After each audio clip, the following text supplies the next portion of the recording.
Halo pemirsa, Masya Allah masih bareng kita ya di sini. Di mana lagi kalau bukan di Bersama Fajar Berkah?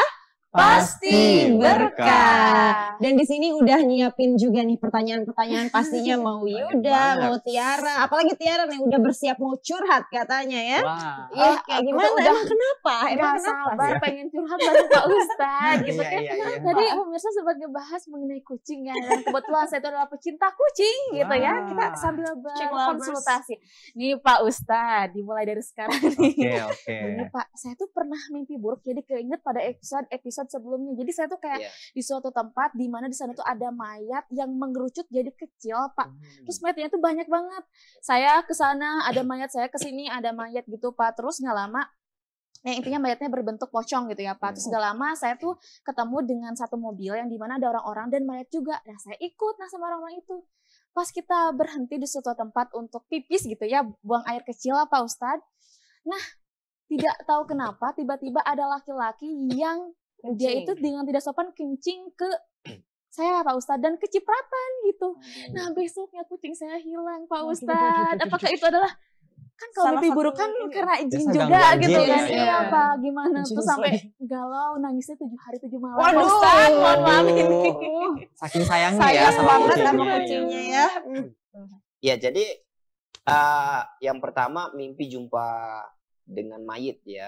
Mimpi hal-hal yang berhubungan dengan mayit, dengan benda-benda kematian, dengan kuburan, itu menunjukkan mimpi itu adalah mimpi yang disebabkan karena pengaruh gangguan sihir. Jadi itu ada gangguan sihirnya. Tapi kalau dia berulang-ulang, tapi kalau hanya satu kali, maka dia bukan sihir, tapi itu menjadi sebuah berita buruk. Sebetulnya ini tidak, kalau satu kali ya diabaikan saja. Artinya kejadian yang terjadi seperti misalkan hilangnya kucing itu sebetulnya ya bisa jadi dari mimpi itu ya karena hanya satu kali. Tapi kalau hanya berkali-kali terjadi berkali-kali maka itu menunjukkan adanya pengaruh gangguan sihir. Nah makanya mimpi itu berarti menunjukkan kalau hanya satu kali ya. Berarti itu menunjukkan adanya sebuah kejadian yang akan terjadi dan membuat sedih. Nah, jadi akhirnya hilanglah kucing itu. Kemudian nangislah 7 hari 7 malam. Dan jadi merasa cocok sama mimpi itu ya, Pak. Karena Pak Ustadz katanya pernah dengar katanya kucing itu bisa jadi penangkal sihir. Nggak tahu siapa mitosnya mungkin. Tapi kayak pernah dengar takutnya, oh kok nyambung ya gitu. Efek galau. Ya sebetulnya tidak ada. Binatang-binatang itu yang menjadi pencegah daripada datangnya sihir itu tidak ada. Yang karena yang bisa mencegah sihir itu adalah amal dan ibadah kita, zikir kita kepada Allah. Tapi memelihara kucing, kemudian memberikan dia, menyantuni dia, memberikan makan, itu kan termasuk sedekah. Betul. Kita ngasih makan dia dengan cukup. Makanya jangan pernah meremehkan sedekah kepada kucing yang ada di luar rumah kita, kemudian memberikan makan kepada mereka, itu termasuk sedekah. Dan sedekah itu bisa mencegah daripada gangguan sihir. Nah, kalau dikaitkannya ke situ, ya. Jadi melihara kucing, kemudian memberikan dia nafkah yang cukup, ya kan? Bukan sama istri aja ngasih sama kucing juga. Peliharaan juga. Peliharaan juga, artinya tidak menyiksa mereka. Nah itu termasuk sedekah dan bisa mencegah daripada pengaruh gangguan sihir. Keren banget. Insya Allah ya. ya. Seperti ini nih Pak Ustadz, saya juga timbul pertanyaan nih dari penjelasan sebelumnya. Tadi tuh sempat bahas jika hewan peliharaan itu bisa terkena gangguan jin gitu Pak Ustadz. Kira-kira tuh ciri-cirinya tuh bagaimana tuh Pak Ustadz? Iya, kalau ciri-ciri yang lengkapnya sebetulnya terjadinya sesuatu yang aneh ya. Contohnya seperti kalau kita misalkan kalau di kampung itu biasanya ada orang yang berternak ayam misalkan tiba-tiba ayamnya pada sakit semuanya. Sementara bukan pada saat itu bukan musim sakit ya. Kemudian di situ juga tempatnya steril dan memang sudah segala sesuatu yang sudah dilengkapi tapi tetap juga sakit. Maka itu bisa jadi karena kiriman sihir. Dan biasanya itu pemiliknya selalu mimpi-mimpi ular, kemudian selalu sakit-sakitan sehingga kemudian nanti akan berdampak juga kepada binatang. Makanya ada sebetulnya pelajarannya bagaimana meruqyah air untuk menjadi wasilah mengobatin keluhan binatang yang terkena gangguan sihir. Contoh kalau misalkan kita mikirnya, oh kucing buat apa disihir gitu ya. Tapi kalau kita mikirnya kuda misalkan, atau lembu yang harganya bisa sampai berpuluh-puluh juta, kemudian ratusan juta, maka kita akan berpikir, oh logik juga. Betul. Adanya pengaruh gangguan sihir yang dilemparkan kepada kuda misalkan yang harga 250 juta misalkan. Nah itu kan kalau misalkan mati tentu akan merugikan gitu ya. Dan merugikan itulah menjadi tujuan orang yang menyihir itu. Nah seperti itu ya. Oke, Pak. Nah, bicara tentang yang tadi kan ya, bahwa hewan juga bisa tersihir layaknya manusia. Nah, ada ini enggak, Pak?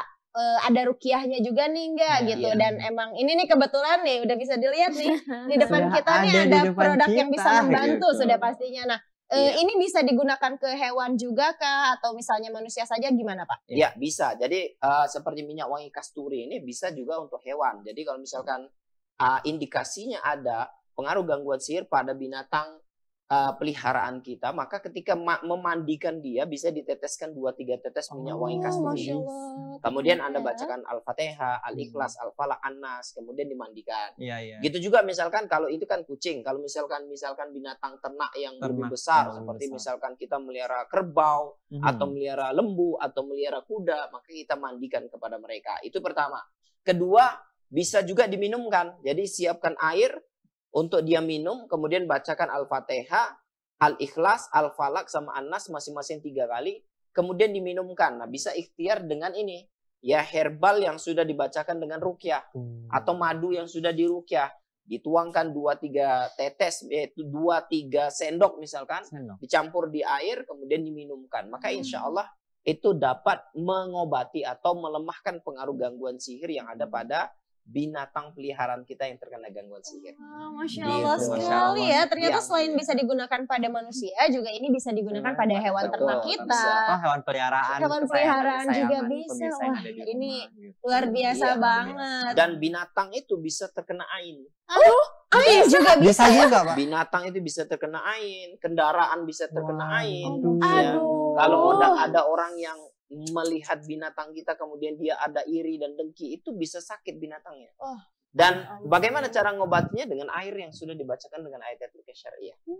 Gitu. Kendaraan kita itu yang bagus ya, baru diservis, tapi kalau tiba-tiba kerjanya mogok, ya kemudian besoknya bannya kempes, ya kan, rusak-rusakan. Nah itu bisa karena pengaruh gangguan ain. Nah, makanya perlu dimandikan dengan air ruqyah itu.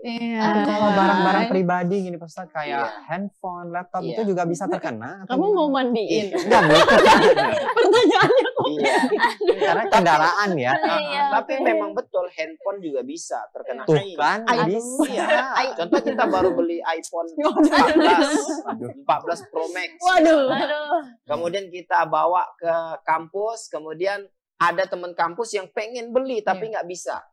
Kan dia ada rasa iri, dengki, kemudian akhirnya terlemparlah ain sehingga kemudian rusaklah handphone kita tersebut. Bahkan barang yang mati pun bisa menjadi penyebab orang ain. Jangan-jangan handphonenya rusak, jangan-jangan. Udah seuzon aja. Perhatikan lagi gitu. Makanya setiap sesuatunya harus kita mulai dengan doa. Subhanallah, Masya Allah. Kemudian pemanfaat daripada produk-produk yang dibacakan ayat-ayat ruqyah. Contohnya, kasturi ini adalah wangian yang selalu dipakai Rasulullah. Masya Allah. Jadi Rasulullah dulu kemana-mana selalu menggunakan minyak wangi kasturi. Makanya dianjurkan para ulama untuk menggunakan minyak wangi kasturi. Agar apa? Agar kita itu melakukan apa yang disukai oleh Rasulullah. Dan apa-apa yang disukai oleh Rasulullah tentu ada hikmah di balik semua itu. Salah satunya adalah pencegahan. Jadi sunnah juga dong Pak kalau pakai ini Pak Ustaz.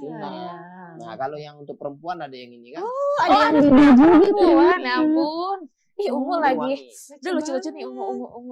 Ada yang ungu tuh. Aku tim-tim yang manis-manis warnanya gitu. Nah itu manis. Coba guys. Kalau kata Rasulullah SAW sebaik-baik wangian untuk wanita adalah yang warnanya jernih dan baunya lembut. Jadi seperti kasturi putih atau yang pink-pink atau yang ungu kan dia warnanya itu lembut. Oh gitu. betul. Memang wanita itu harus lembut pemirsa. Harus, Ya. makanya harus pakai yang wangi-wangiannya lembut juga. Iya. Nah ini di sini jadi bikin kepo banget ya produk-produknya. Produk-produknya Iya. banyak banget ini. Pemirsa Iya. harus nyobain nih buat make produk di sini. Karena kan tadi kita udah lihat nih Iya. wangi-wanginya kayak Karena dia gimana. memang cara mudah ya. Kalau kita misalkan tidak dapatkan praktisi rukyah di tempat kita, maka kita bisa ikhtiar menggunakan produk-produk yang sudah Iya. di rukyah. Nah pemirsa Seperti jadi itu. gimana nih, gak penasaran lagi? Udah penasaran kan bagaimana aroma yang tertuang dalam parfum 2 ini? Jadi nih buat pemirsa di rumah boleh hubungi nomor 0895 4234 61402. Coba teh baunya Boleh, gimana? ini kan kesukaan kamu wangi banget kan. banget ya. Lembut Aduh. seperti wanita. Oke. Aduh. Nah, oke. Nah, ini karena ini ya udah tahu juga kan harus belinya kemana, harus hubungin kemana kalau mau nyoba sebuah produk ini. Sekarang Dara dan rekan-rekan di sini mau coba cium-cium dulu Iya, ayo dan kita coba-coba ya dulu pemirsa ya. jangan kemana-mana karena kita bakal balik lagi di Bersama Fajar Berkah. Pasti berkah.